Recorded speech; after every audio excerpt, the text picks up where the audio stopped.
Hi friends, இன்றைக்கி நான் எனக்காக வீட்டுக்கு நான் தைச்ச ஒரு மேட்டு, அந்த மேட்டு வீடியோ தான் இன்றைக்கி நம்ம சேனலில் பார்க்க போகிறோம். இது தைச்சி ரொம்ப நாள் ஆகுது. நான் வீடியோவே இப்போ தான் கொடுக்குறேன். ஆக்சுவலாக பார்த்திங்கன்னா இது வீடியோக்காக நான் ரெடி பண்ணல, நிஜமாகவே எனக்கு வீட்டுக்காக நான் ரெடி பண்ணியிருந்தேன். ஒரு பழைய சாரீ, இது பார்த்திங்கன்னா ஒரு மாதிரி குத்தும். இந்த சாரீ நான் அவ்வளோவா கட்டுறது இல்லை, ஓரளவுக்கு கட்டிட்டு அப்படியே எடுத்து வச்சுட்டேன். ஜமிக்கு ஒர்க் அதிகமாக இருக்கும். ஸோ இது நான் இந்த மேட்டுக்கு நான் ரெடி பண்ணிக்கிறேன். இது பாலிஸ்டராக இருக்குது, பாலிஸ்டர் சாரீ. மேட்டு செய்கிறதுக்கு நம்ம நைட்டியோ இல்லை காட்டன் சாரீ இந்த மாதிரி யூஸ் பண்ணுறது நல்லது. ஆனால் இந்த மாதிரி சாரீஸ் வீணாக போயிருந்தது. அதனால் நான் இதை யூஸ் பண்ணிக்கலாம் அப்படின்னு சொல்லிட்டு இந்த சாரீ எடுத்திருந்தேன். ஆனால் இதில் கொஞ்சம் காட்டன் மிக்சிங்கும் கொடுக்கணும் அப்படின்ட்டு தான் ரெடி பண்ணியிருந்தேன்.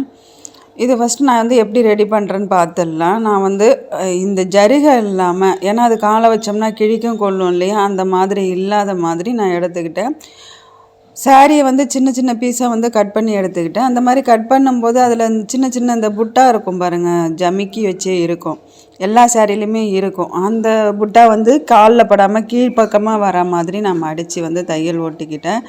இதுக்கு நான் ஒரு பேக் எடுத்துக்கிட்டேன், ஜவுளிக்கடை பேக் ஒன்று எடுத்துக்கிட்டேன். இது பேக் எந்த சைஸ் வேணாலும் இருக்கலாம், நமக்கு தேவையான சைஸ். அதாவது நமக்கு என்னை பொறுத்த வரைக்கும் நான் ஒரு பேக் எடுக்கிறேன்னா அது எந்த சைஸ் இருக்குதுன்னு அதை பற்றிலாம் யோசிக்க மாட்டேன். சின்ன சைஸ் பெரிய சைஸ் எதுவாக இருந்தாலும் நான் யூஸ் பண்ணிப்பேன்.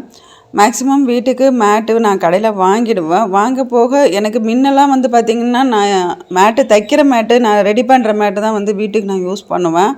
மேட்டெல்லாம் மேக்ஸிமம் நான் கடையில் வாங்க மாட்டேன். ஆனால் இப்போ கொஞ்சம் டைம் இல்லாமல் பிஸியாக இருக்கிறதுனால, கொஞ்சம் பிஸ்னஸில் பிஸியாக இருக்கிறதுனால நான் இது தைக்கிறதுக்கு கொஞ்சம் எனக்கு டைம் ஆகிடுது. இப்போ நான் தைச்சி இந்த வீடியோ ஆக்சுவலாக பார்த்திங்கன்னா 1 மாதம் ஆகும் இதை எடுத்துன்னு நினைக்கிறேன்.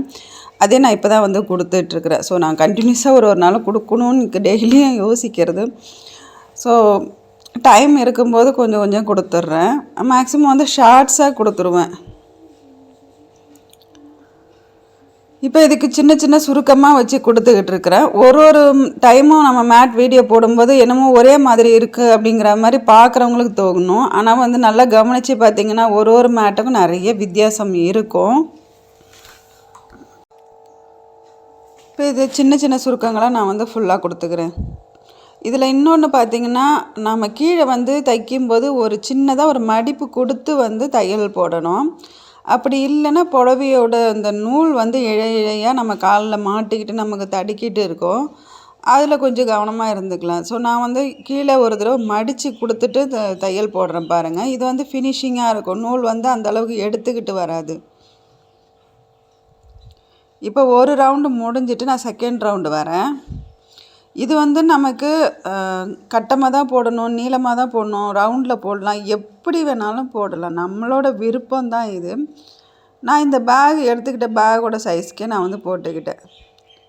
இப்போ நான் இதில் கலர் கலராக கிளாத் கொடுத்துக்கிறேன். நான் ஏற்கனவே சொன்ன மாதிரி நான் எடுத்துக்கிட்ட கிளாத் பாலிஸ்டரு. அதனால் நான் ப்ளவுஸ் பிட்டில் நம்ம கட் பண்ண போக தைக்க போக மீதி கிளாத்தெல்லாம் இருந்தது பாருங்கள், லைனிங் கிளாத்து, அது எல்லாமே நான் கொடுத்துக்கிறேன்.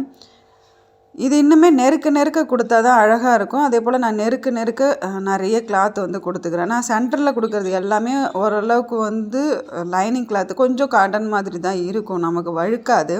இப்போ பார்த்திங்கன்னா நான் சைடில் மட்டும்தான் இந்த பாலிஸ்டரோட சாரியோட கிளாத்தை கொடுத்துருக்குறேன். சென்டர் ஃபுல்லாக ஓரளவுக்கு காட்டன் நைட்டில் நம்ம கட் பண்ணி போட்ட நைட்டி பீஸு இது எல்லாத்தையுமே கொடுத்துட்டு இந்த இடத்துல சின்ன சின்னதாக ஒரு கட் பண்ணிக்கிறேன். இது எதுக்காகன்னு பார்த்திங்கன்னா, நம்ம மடித்து வச்சது தனியாகவே தெரியும். ஏன்னா நமக்கு தையல் போட்டிருக்கோம் இல்லையா, இந்த மாதிரி கட் பண்ணி விட்டு அதை ஒரு தடவை நல்லா மேலே ஒரு மாதிரி தேய்ச்சி விட்டுட்டிங்கன்னா அது இந்த மாதிரி நம்ம தனித்தனியாக கொடுத்தது தெரியாது, பார்க்குறதுக்கும் நல்லாயிருக்கும். இது நூலாக இழையாக எடுத்துகிட்டு வரும்னு சில நினச்சிக்கோங்க. ஆனால் இது காட்டனில் அந்தளவுக்கு எடுத்துகிட்டு வராது.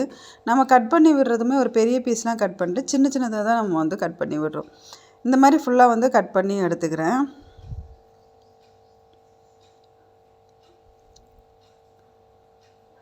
இந்த வீடியோ உங்களுக்கு பிடிச்சிருக்குன்னு நினைக்கிறேன். பிடிச்சிருந்ததுன்னா லைக் பண்ணிவிடுங்க. உங்களோட கருத்துக்களை கமெண்ட் பாக்ஸ் சொல்லுங்கள். ஜிடி ஃபுட்ஸோட ப்ராடக்ட் வாங்கணுன்னா கீழே கொடுத்துருக்க நம்பருக்கு வாட்ஸ்அப் பண்ணுங்கள். தேங்க்யூ.